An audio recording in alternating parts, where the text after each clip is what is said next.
Well, it is time to welcome our special guest on the show. The other side this week is Rob McMullen from the Natural Law Institute. Rob, great to have you back on the show, a regular guest. Pleasure. Great to have you. We're going to talk today about Western civilization because I think these days, kids are learning in school to look down on Western civilization, or they just take it for granted. People just take it for granted. They think that the whole world's like Australia or America, and you've got all these rules of law and systems and institutions that are going to take care of you, and then you just look at what's evil about it, right? You don't focus on the good stuff or appreciate, you just take it for granted. So I want to go back through history, look about where Western civilization evolved from, or the principles that it evolved from. And I think natural law, what you do, is really interesting for this. So What is even Western is the West? civilization? Yeah. What even What is is the West? We talk about it all the time. What even is it? And what are the values and institutions that make it what it is as compared to other civilizations? So, I mean, if we want to get into it, the dominant institution in the West is the rule of law. And a lot of people like to say the West is this and that, but the main thing it is the rule of law. That's the primary institution. So in natural law, we look at where the natural basis of where things evolve from. We talk about three different strategies that almost, create group behavior, that police group behavior, that keep, people working together.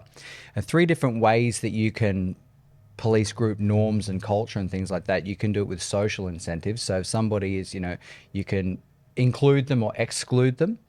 You can use economic incentives. You can pay them or not pay them.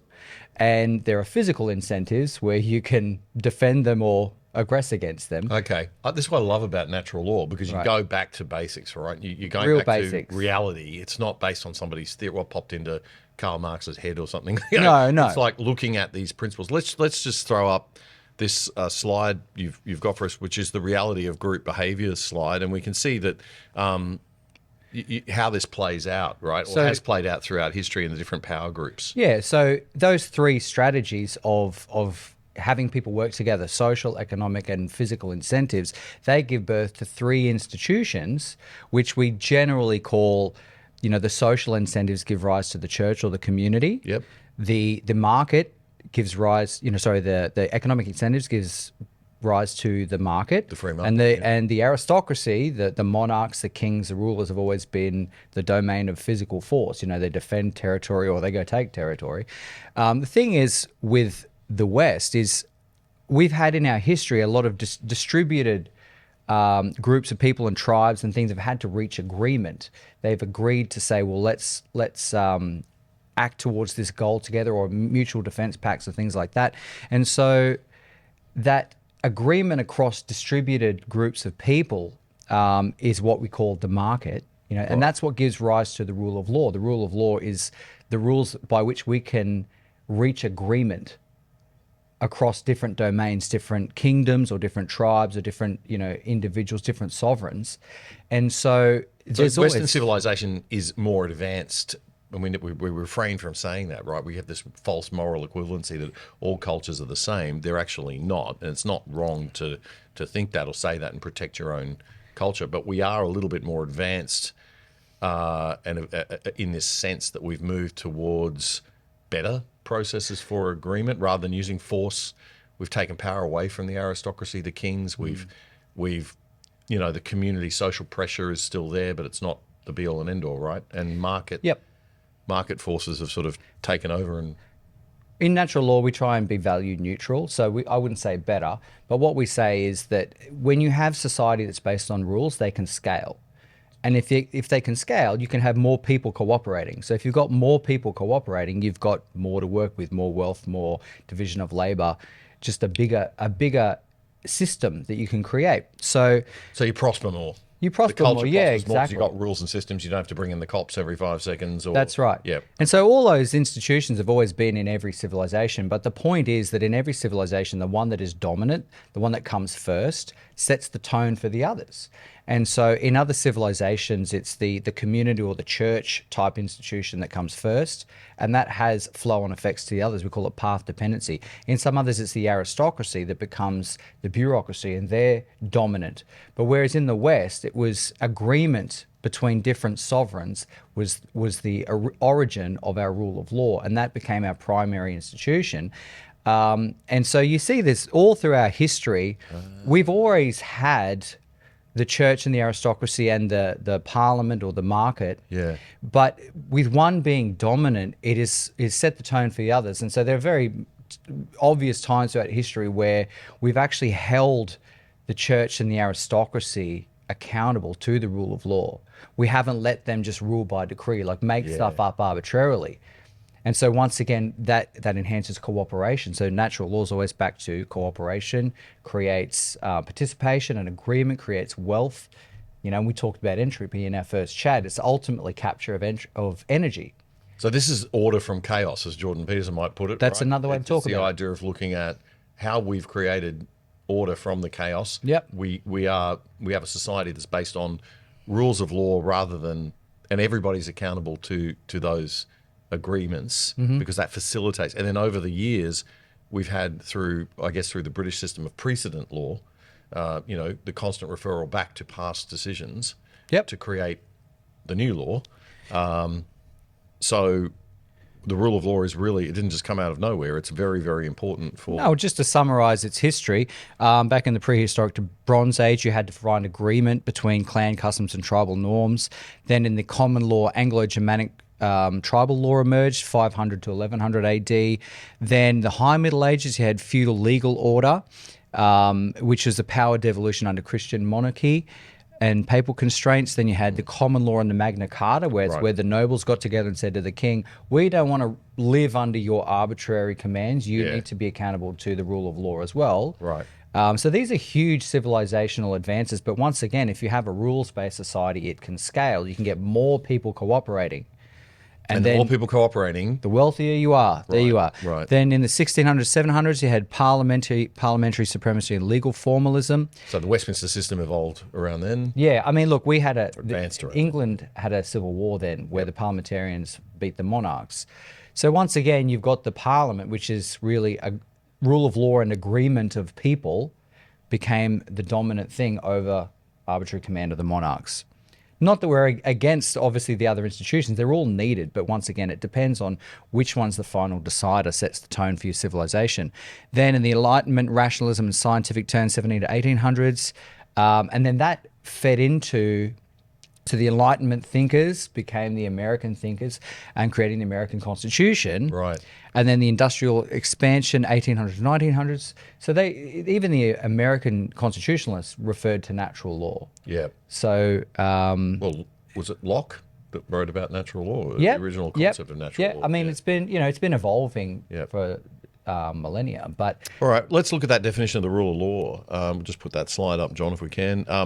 It says, everyone, regardless of status or power, is equally subject to laws that are designed not by arbitrary will, divine command, or ideological decree, but by principles of reciprocity, truth, and due process.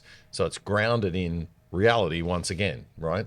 It's grounded in not top-down or ideology or, as I say, arbitrary will or divine command. It's more of, well, how does the world really work? And this is what we're going to build our rule of law on, because that's the only way it'll work, right? well, it's the only way you can have a system that scales. And so, why does the left always pander to the younger generations? Because they're coming out of a family or small community environment. When you're younger, you're used to the family and your small community. Subjective, they always say, you got to care more, blah, blah, blah.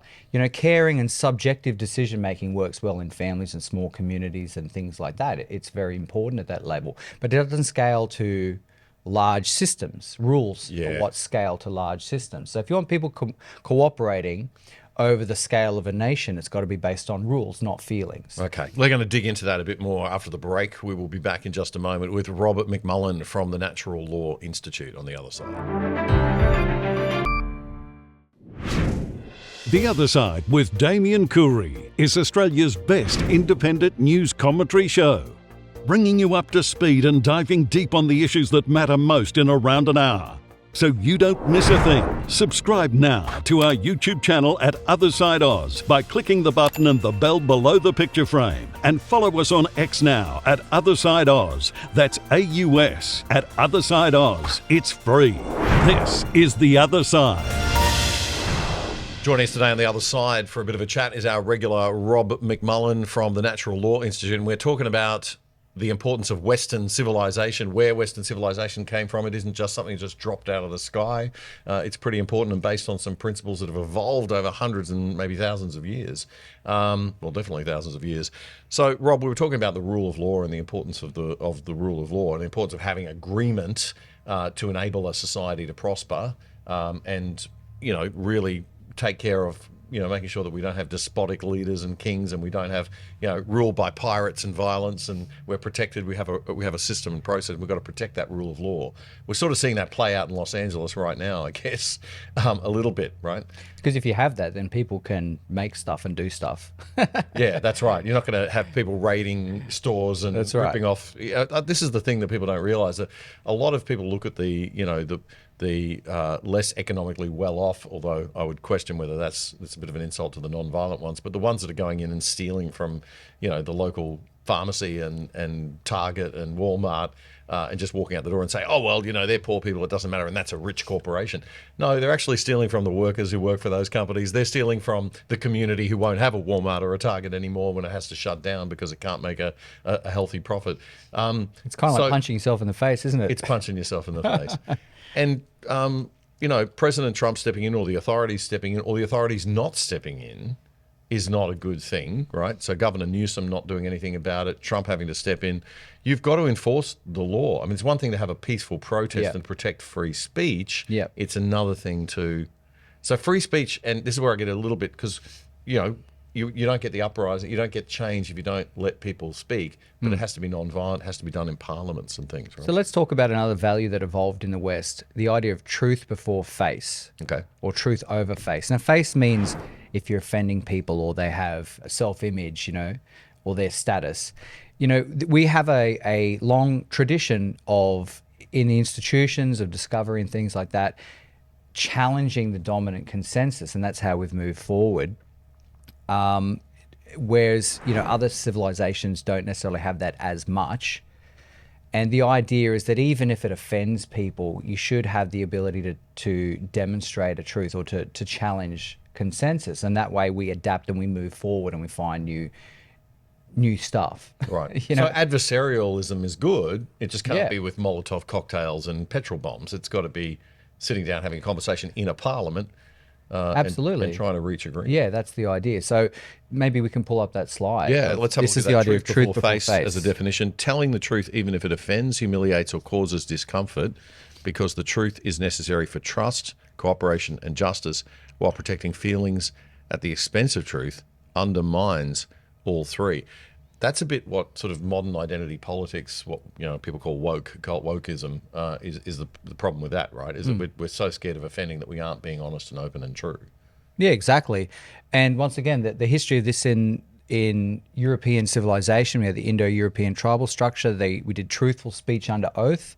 There's Greek rationalism and public argumentation. Greeks, democracy is dependent on argumentation and adversarial truth finding. That's right. Roman law and testimonialism, Christian moral innovation, Anglo common law and the jury system. So all the way through our civilization, we've had different institutions that put in place this idea of truth before face. Other civilizations don't do that. Other civilizations will put harmony before truth, which means don't speak if it's going to upset social harmony. That is a huge factor in Chinese culture, the idea of face. The first thing a Western executive learns when they move to Asia is you've got to respect face. You've got to respect... So you can destroy a business relationship. And Australians have this problem because we have very high truth, fair dinkum, fair dinkum, mate. That was our sort of way of, knocking people back to reality, and don't get too big for your boots and don't put on any airs and graces. Get back to truth and reality. Whereas you take that into business in Asia and you might get into a bit of trouble if you're too blunt, if you're seen as being too blunt or too forthright or too open. So because you've got to protect face. I think it's a negative thing, and I did express that to my respectfully to my Chinese colleagues, that it's not a good aspect of Chinese culture in the same way that the tall poppy syndrome is not a good aspect of our culture. Correct. But I think it's something that you've got to eventually, civilization has to move beyond that, right? Because truth is so important. I think for us, like I said in the first segment, with the Institute's position, we try to be value neutral. And I would personally say that if Chinese civilization has evolved that way, there's probably a reason for it. So there's probably a trade-off between social harmony and discovery of the truth. Yeah. And so, I mean, we try not to be, supremacists of any one culture necessarily. If you're talking about the theory, we just sort of say it's going to have this outcome versus this outcome, and which one do you want? Yeah. Well, that's very nice of you, but I'd rather not turn on the TV at CCTV in China, and watch, waterfalls and raindrops and have this beautiful, soothing music, all very peaceful. Meanwhile, the government's going out and locking people up and shooting them in the back of the head and things like that. I'm a Western man, so I agree with you absolutely. And the Western men. That's right. The funny thing is that the smart business operators in China or even Japan too will hire a Westerner to tell them the truth. Yeah, because their subordinates won't. So they say, well, we need a competitive edge. Just give it to me straight. Yeah. John? Well, one of the things, it's a communist thing. It's not necessarily just Chinese because it happened with Chernobyl, right? Yeah. The reason Chernobyl happened was not because of a nuclear meltdown so much as it was because of fear of speaking the truth. The underlings didn't want to tell the superiors in the communist system. They didn't want to get into trouble for saying, hey, we've got a serious problem here we could fix. And they let it get so bad that you got the meltdown. Right. So, Well, I mean, the point these days is for the viewers, have a think about, do you think that you have a great ability to go and speak something that you perceive as true that offends people? We're very quickly losing that. And so thank you, E. Karen. That's right. So the point of this presentation is really to say these are the values that have given us nice things.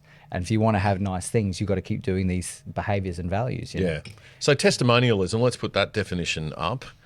Testimonialism is speaking as if every statement you make could be held against you in a court. So you must be precise, accountable, and provably truthful and free of emotional manipulation or rhetorical bias. Gosh, I'm a long way from that. Well, it just means, nobody's free of emotional bias. That's the whole point. But, in certain institutional situations, maybe in law or in sciences, this has been a very important thing. It just means testifying. Give me the facts without the emotional inflation, And once again, that's got a history in our prehistory. It actually started in warring Indo-European tribes where, that you'd have a scout come back to your tribal leader and say, don't tell me how you feel about it. Tell me what you saw over the hill. How many men do they have? Blah, blah. In situations of life or death, you need to just stick to the facts. But once again, that's got an institutional evolution all the way through. And because in PR, funnily enough, when people think of public relations as being all about, create some spin. But in reality, public relations is about building trust and good reputation over time with stakeholders. And to build trust, you've got to speak the truth, you've got to act on the truth, you've got to show your business partners and the community that you do what you say you're going to do. So it's the repeated, trust is built by the repeated actions over time that reflect what you said you were going to do. That's what builds trust, and then that builds reputation. That's and right. Reputation gives you a business edge because it greases the wheels of, I don't have to walk in and show you my CV every time. Yep. It's like, you're Damien Curry or you're Rob McMullen. I know that you have a very good reputation. I've heard that about you. And trust reduces cooperation. The more we can cooperate and the lower the cost of cooperation, the more stuff we can build and the more things we can do. It increases cooperation. Yeah, which increases wealth. Yeah. Yeah, it decreases the cost of cooperation. So it's really hard to cooperate with someone you don't trust. Yeah. So if you look at the culmination in the West of truth before face, speaking the truth about things, so even you if get it offends adversarial people, discovery. You get to learn new things by having a peaceful adversarial debate, which is what the Westminster parliamentary system of the Western civilization is all about. It's so important. And testimonialism, testifying to the facts without the emotional manipulation and the emotional loading. So what does that actually give the West? Well, to go back to one academic that I follow, his name is Dr. Duchesne. He's written a book called Greatness and Ruin, Self-Reflection and Universalism Within European Civilization. He claims, frequently emphasizes that approximately 97% of scientific advancements and modern inventions have come from Europe. So that's what that gives you. Wow. Speaking the truth, even if it offends people, and sticking to the facts, demonstrating the facts, and allowing people to do that, that gives you 97% of the discovery of the world. Which is what our universities used to be about. That's what they used to be And about. They have to So get back to that. To contrast that now, when I say testimonialism is give me the facts without the emotional loading, well, what did they do during COVID? You're killing grandma.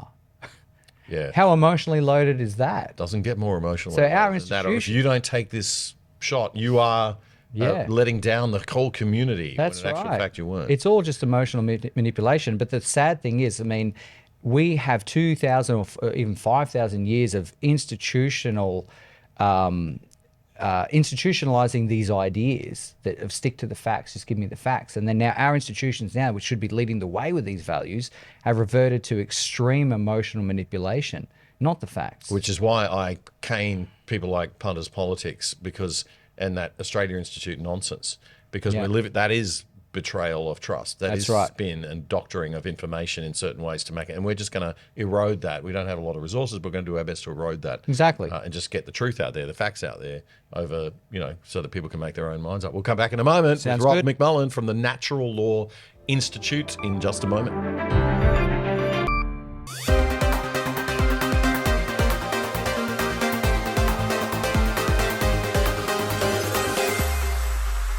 Welcome back to The Other Side. We're talking to Rob McMullen from the Natural Law Institute, a regular guest on The Other Side, about Western civilization. Rob, why does the left hate the West so much and want to tear down so many of these things that we've been talking about in Western civilization? What's the gain for them in that? So one of the other values that we talk about in the West is the idea of sovereignty, and that you should have status for being a sovereign person. I mean, not in the way that you get these sort of freedom people saying, I don't need to abide by the road rules because I'm a sovereign citizen. That's silliness. Yeah. But the idea of sovereignty is that, we talked about having to find agreement between different tribes, Yep. different sovereign entities. A sovereign really is somebody who is responsible for themselves and their domain and is not dependent on other people. So a definition of that... Not the extreme libertarian. It's No. I shouldn't pick on the libertarians because they don't think this. Yeah. But there is a degree of personal responsibility that you are required to have to sustain your freedom. Right. So the definition we developed of sovereignty, the demonstrated ability to act without permission, constraint, or dependency on others within the limits of natural, physical, and reciprocal law. Okay. So you're not dependent on other people and you're in charge of your domain. We can all be sovereign at different levels, but the whole point about the West is, once again, if we go back in our prehistory and trace our history, there have been a lot of institutional mechanisms to train people or reward people for becoming sovereign, for becoming responsible. So one of the ideas too in the West is that you should get status. You should be seen as one of the bigger people for being responsible. And we used to have a lot of that, right? Yeah, that's right. And that, there are institutions and ways and social norms that shame people for being irresponsible. They used to be. And so that helped train people that they used I'm starting to to be. see where the left-wing stuff eroding that all comes in now, right? That's right. So let's take a look at this slide. Is that... Yeah, okay. Let's take a look. This freaked me right out, man, when you showed me this So originally. I saved this a while ago. It came out from the Smithsonian. Now It looks like something that's come out of the Ku Klux Klan when you first look at it. I thought, what is this racist nonsense? And then I realized this is from the National Museum of African American History and Culture at the Smithsonian Institute In the States. It is absolutely I think amazing. after seeing what a bad look it was, they actually took it down. Oh, did they? But I Okay. saved it a few years ago. But the point is, Aspects and assumptions of whiteness, white culture in the United States. And they go into things... which really means European civilization. Right. Rugged individualism, family structure, emphasis on the scientific method. Now, they're not making a value statement on these, but you do kind of get a vibe that these are not necessarily all positive, right? That's the first step in undermining, is to say, well, these things aren't a given. There are other ways of doing things and they're all morally equivalent.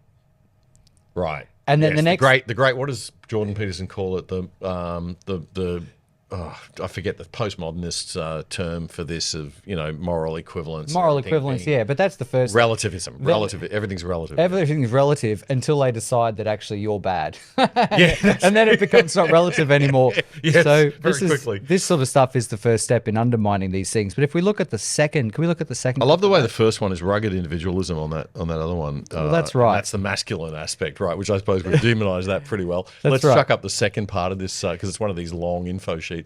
The bottom part of So it. There, the things John. here are, Protestant work ethic. wealth equals worth, respect authority, plan for the future, follow rigid time schedules.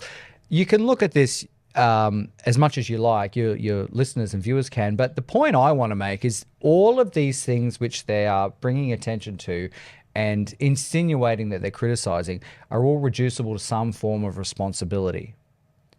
Ah, right. So this is the erosion of that sense of personal responsibility, Which is erosion of sovereignty. The whole point in Western civilization is that we're supposed to be sovereign individuals and sovereign people. You're supposed to have rights. You're supposed to be sovereign individuals under the rule of law. We've done a show about reciprocity. Reciprocity is how sovereigns interact, whether that's sovereigns over a tribe or a nation or even sovereign Reciprocity people. being I do something for you in return, and that Yeah. builds trust, and then we keep dealing and, Yeah, win-win. We did a show about that a couple Yeah. of years ago, Yep. which I'll post as do well. remember. Yeah. Okay, so we got things on here like we'll go back to that second slide for a second, John. So the Protestant work ethic, religion, status, power and authority, future orientation, planning for the future, delayed gratification, tomorrow we will be better, progress is always best. Now, again, this is in the context of African American Cultural Museum in the United States, sort of saying that these are aspects of white culture that maybe are not so positive, and that we shouldn't, that they're not truths or positive things. They're just the way that white people think. That's right. But here's the problem is where natural law comes into it. These things are based on natural laws of the universe: entropy, scarcity, the need for adversarial markets, blah, blah, blah.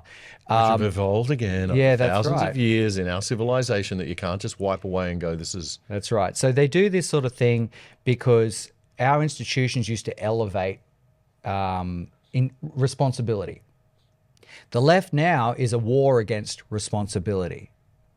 They're trying to elevate irresponsibility. They're trying to give Right. people status Oh my and God. raise Okay. people Yeah. who don't demonstrate responsibility. Whereas the West typically used to raise people who did demonstrate responsibility according to the natural laws of the universe. And so if you If look we at don't get back to that, then we're going to fall to well, bits. the whole problem with natural law is you can ignore it if you want, but it's going to reassert itself because these sort of things are indicative of them saying these are subjective relative values that you're imposing upon us. Yeah. But we do, I do natural law because you discover the natural Truth, world, the natural actual reality, the objective actual- reality yeah, basis yeah. of these behaviors and values and things. And you say, well, we're not actually imposing them. We're just adapted to them. Yeah. And so if you want to look at the West, I'm a fan of that saying. So if you want to command nature's laws, you must first obey them. Yeah. And essentially that's what the West has done is we've gone, well, through process of discoveries and these certain behaviors, we've discovered a lot about the natural laws of the universe and we've adapted to them to thrive within them. The left is saying, no, these are not objective. They're just things you're imposing upon us. You're oppressing us. This came out a lot in the Black Lives Matter movement also, and we saw it in the Indigenous cultural movement, right? The First Nations concept movement as well, sort of saying that these Western values have been imposed upon Indigenous people, and therefore, they're not. We need to push back on them. Right. And this stuff, it sounds nutty, right? We're sitting here talking about it saying, well, obviously, anybody with half a brain is going to look at that and say, this makes sense. But they don't. It's a very popular way of arguing. Well, especially in the under 40 age group, right? Yeah. The universities, this whole reversal of people thinking they're so clever and insightful and cynical and witty. They think I can see through the culture, right? Yeah.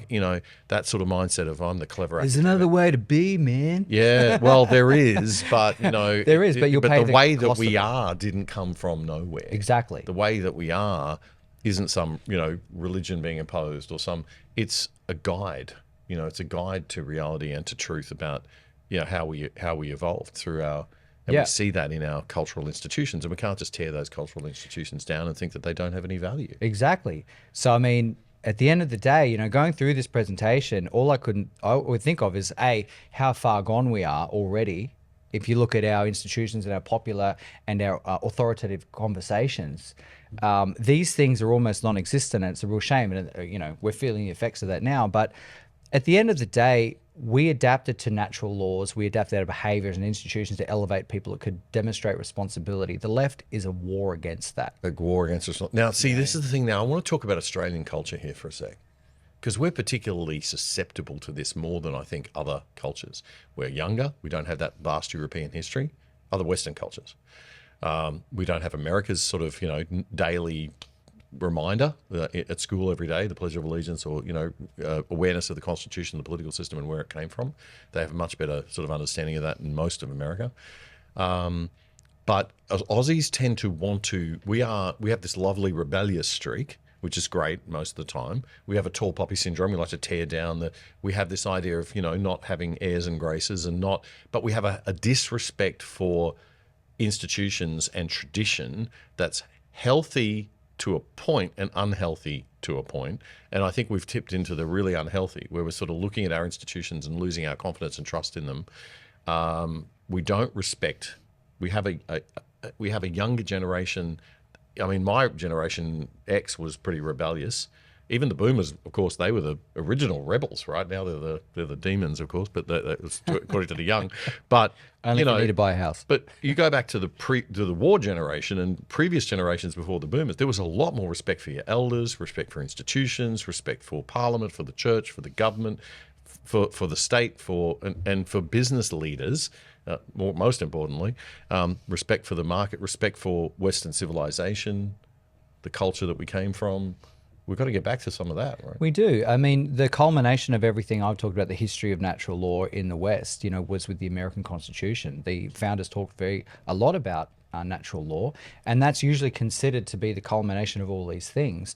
The work that the Natural Law Institute is doing is actually a little bit on the patching a few holes at the end of that to even upgrade it even further. But the point is, look at the success of the United States, and the left will say, well, it's because they're oppressive and they, you know, steal everything. But the point of the Natural Law Institute is to go back to the proof in reality of why these things develop, the actual like civilizational engineering that evolved to get certain nations where they are. And at the end of the day, to wrap up, the problem with the left, you know, I will put this as very radical theory out to your listeners, that we don't so much have left and right. We actually have European civilization and the war against that. You know, Right. the left is really in so many of these ways. There's a good left where you like look after people, like we talked about the course. church community thing, look after, a bit of redistribution. Traditional Labour Party values. Yeah, those there's sorts all of that things. stuff. But if you're talking about the Marxist left and the real radicals, The Greens. it's a war. The Greens, yeah, it's just a war against responsibility. It's a war against God. It's a war against the laws of nature's God. Yeah, That's what it well, comes that's the down thing. to. I mean, you don't even have to be religious, right? It would be just, well, you're not adhering to nature. You're not adhering to reality, and that's what I like about you guys. You're not looking at this stuff from a religious point of view. You're not looking at it from, a cultural superiority point of view. You're just saying what are the fundamentals, and how did we get here, and what do we need to protect and preserve as we improve. Yep. Right. Whereas the left are just saying, it all sucks, tear it all down, and then we'll Yep. rebuild again this wonderful communist thing run by the king. Based on arbitrary rule. And we've seen by their kings, we know based them. on feelings and based on subjective decrees, you know. But if you do that, you're not going to have nice things. And we're starting to not have nice things now. And we're telling you why. There you go, Natural Law Institute. And if people want to check you out, mate, your Twitter handle. Yeah, I'm the Australian representative. So if you want to know something or get more in touch with the theory of things or go a bit deeper into it, follow me on Twitter, ask me some questions. There's Yep. plenty out there. We also did a show on reciprocity, which is the gold standard of cooperation. That Yeah, can I'll put scale. that out again this week somewhere, make it a bit more prominent on the website, but it can be found in our episodes. That's I can't right. remember which number it is, but we'll find it. It all comes under the natural law of cooperation. Great to talk to you again, Rob. It's always good to have you on the show. Thanks, man. That's The McMullen. The McMullen. The McMullen. On X. McMullan on That's X. it. All right, mate. We'll catch Thanks. you again next time. Rob McMullen there.